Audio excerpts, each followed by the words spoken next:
भारत के दुश्मन ही पापी पाकिस्तान भइल भैया।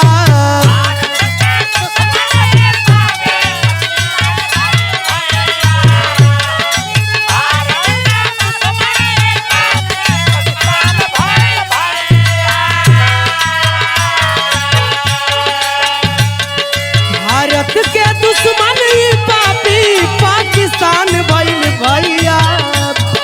सरसार हर बसार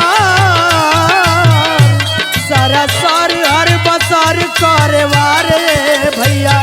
हरदम सीमा पसेना तैयार भैया।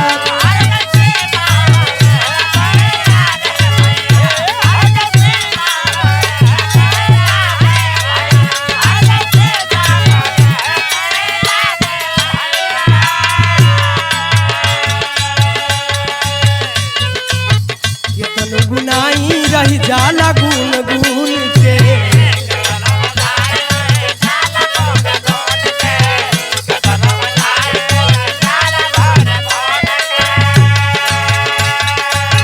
हाँ केतन गुनाई रही जाला गुन गुन के।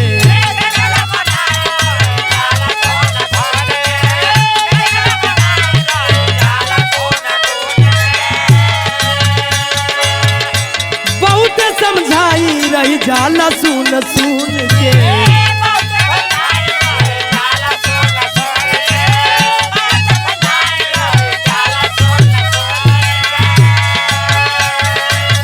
खाए के नहीं खेल रे के तैयार भइल भैया।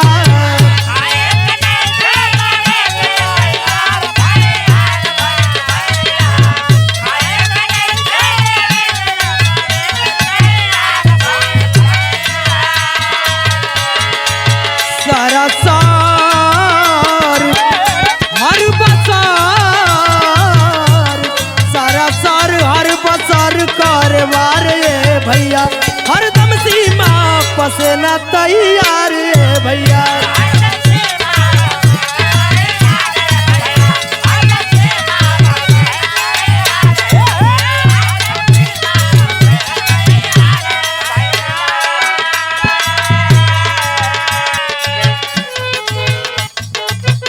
बजया ना शरीफ का नमून के।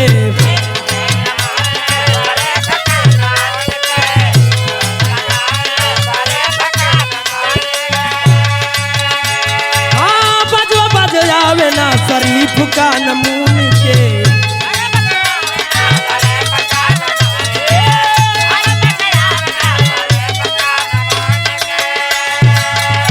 दया बताते गरीबी के सुन के।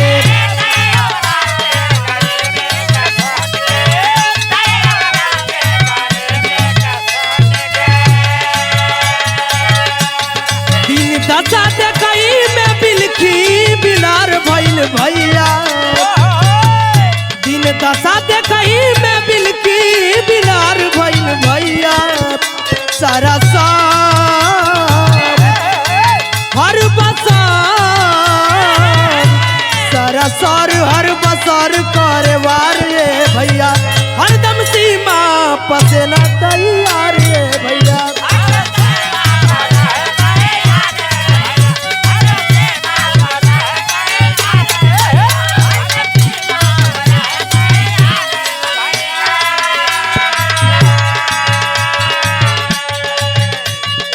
देखिए भैया अपन औकात भुलाइल ना जाला। अपन औकात पाकिस्तान भूल गए। जानी नहीं के पावत मोदी के मन के बतिया।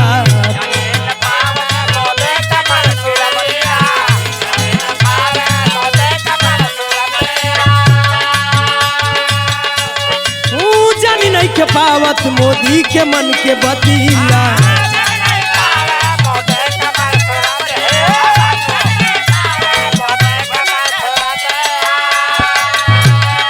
औकात में रहना तो उजड़ जाई बगिया।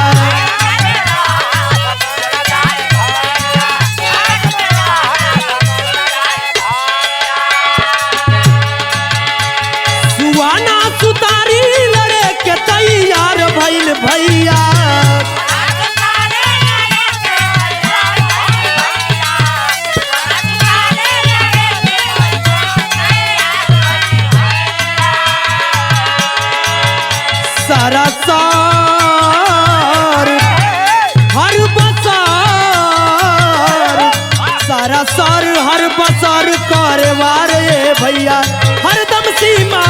सेना तैयार रे।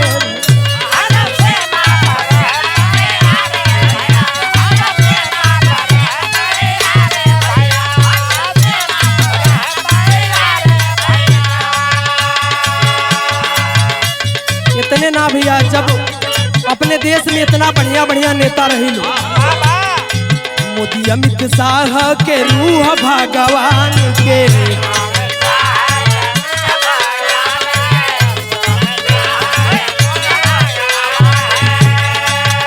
मोदी अमित शाह के रूह भगवान के,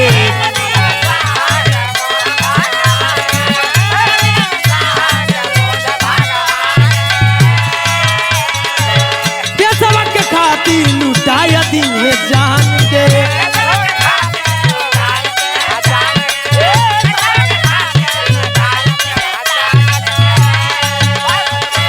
370 3 तलाक हटा के सफल सरकार भइल भैया।